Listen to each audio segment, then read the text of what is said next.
Next, we look at the proposed pricing piece.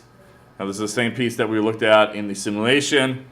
We talk about what your costs, your markups, and how your price is in relationship to your competitors. And so identifying, when we talk about price, let's get into that COGS, that cost of goods piece. How much is it going to cost what's your price that you're actually going to offer the different products for? Is there a price range you're looking at? If you offer a service, is it a per hour charge, or is it based off of a weekly, annual, whatever the process might be? When we did association management, we charged a monthly rate to our customers. And so not necessarily a hourly rate, but we charged whatever we did for them was going to be $1,500 a month or $1,000 a month or whatever that dollar amount ended up being. And so then from the cost piece, what we need to do is your price, what's the markup? Are we showing that I'm making a margin based on what you're charging? And so sometimes the markup component is easier if I'm selling something than if I'm providing a service. And the reason being is I can say, all right, the burger patty cost me X amount of dollars, the bun cost me X amount of dollars, the pickles or whatever I'm putting on it cost me X amount of dollars. And so it's easier to figure that markup. If I'm providing a service, I've got to identify my labor, and then I have to identify somehow a price component tied into the consumables that I will be using on each individual situation. And so even like if I do consulting, I've got to put into my price how much ink I'm going to use for that specific situation. How much paper am I going to be using? What are my utility bills going to be? Even though I don't sell a product, I still have costs that I have to cover that go above and beyond my salary. Is that the cost of utility and paper? Is that in the markup or is that in the cost? You would put that, you could put it in either or, but somewhere you need to identify where those pieces are going to be coming from. And so in that sense, the service business becomes a little bit more complicated when we're identifying, am I charging a right amount? A lot of times people that open service-related industries start off not charging enough. I had a former student who started her own graphic design business. And I said, oh, how much do you charge? Well, it was like $9 or $10 an hour. I'm like, well, you're not going to make any money. You're not going to make any money charging $9 or $10 an hour because you have your own hourly rate that you need to cover, all right? On top of that, now I need to cover any of those expenses that come into play. And so I'm in, I don't know, negotiation is not even a right term, but there is an organization that wants me to manage them, potentially. And so I will get a flat dollar rate. And so what I've got to understand with that flat dollar rate is it worthwhile to me? And I'm more in doing it for a favor versus making money. But even let's say my salary is $9,000 a year on it, okay? I've got to cut 30% right off the top. And I'm going to get as much receipts as possible to tell our IRS to take money off that $9,000 as income. But I've got to figure out if I'm getting paid $9,000, and one thing I'm not getting when I am running my own business, right? What happens when you get your paycheck at work? All right, taxes are taken out, right? I've got to do that myself. And so even though, yeah, it would be nice, I'll get this check written for whatever the dollar amount is, and so I'm just throwing out this $9,000 amount, okay?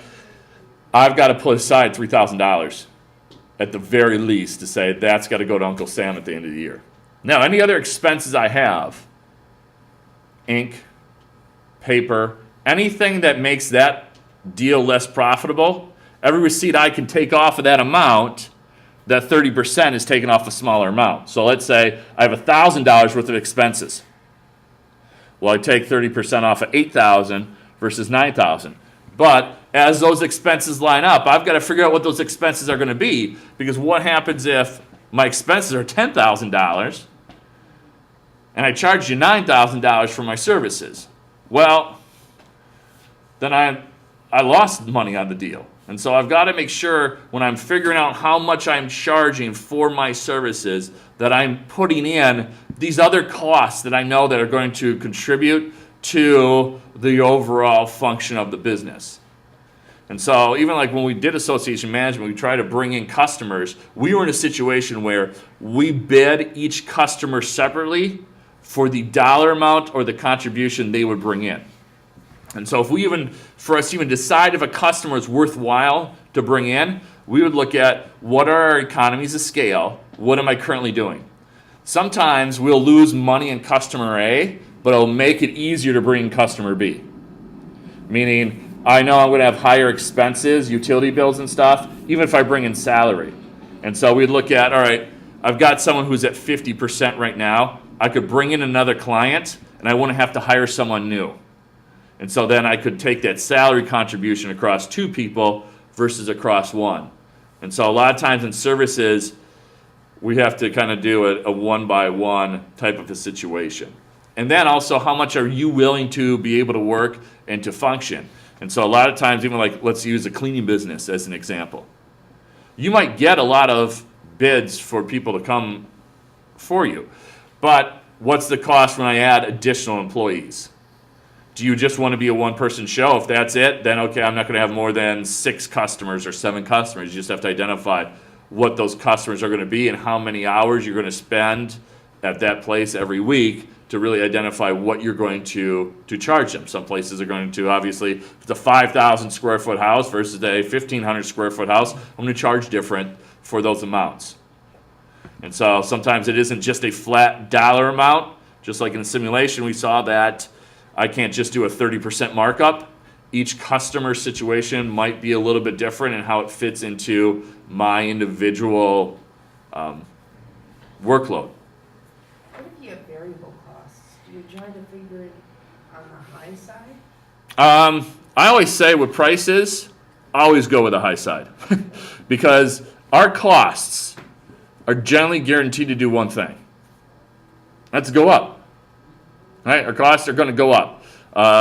Things aren't cheaper now than they were 2 or 3 years ago. A perfect example when we talk about the student organization we have here on campus, our conference registration for our state conference has tripled since I started 8 years ago. And so our students used to get charged $40, now they're getting charged $125. And so it's more than gone up 300%. You know what that all is?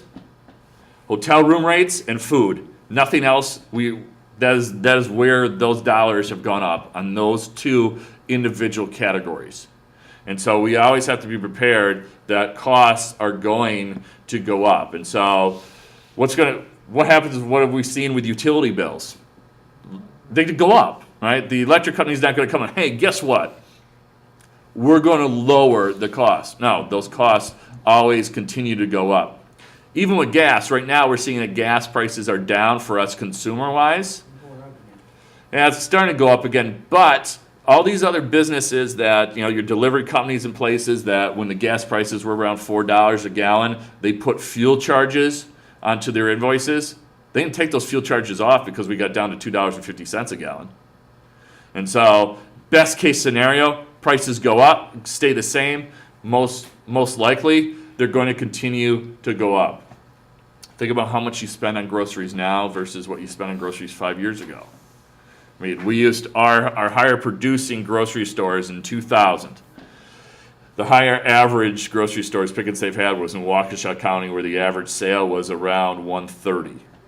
Now we're seeing that our stores that averaged $80 to $90 per transaction are averaging $130 to $140 per transaction, because the cost of food has continued to steadily go up. And then when we talk about price, what is your price in relationship to your competition? Is it higher or lower? Not necessarily saying that you need to be lower than your competition. A lot of people make the mistake thinking, I need to set my prices lower than my competition. That is not necessarily the case. A lot of times, if we try to just set price on what our competition is doing, we will go out of business. And so I used to do sessions for people that were opening stores that may have competition with Walmart. And they're like, well, I'm gonna have to match Walmart on price. No, you don't have to match them on price. You can create greater value to your customers through service and through delivery and some other items.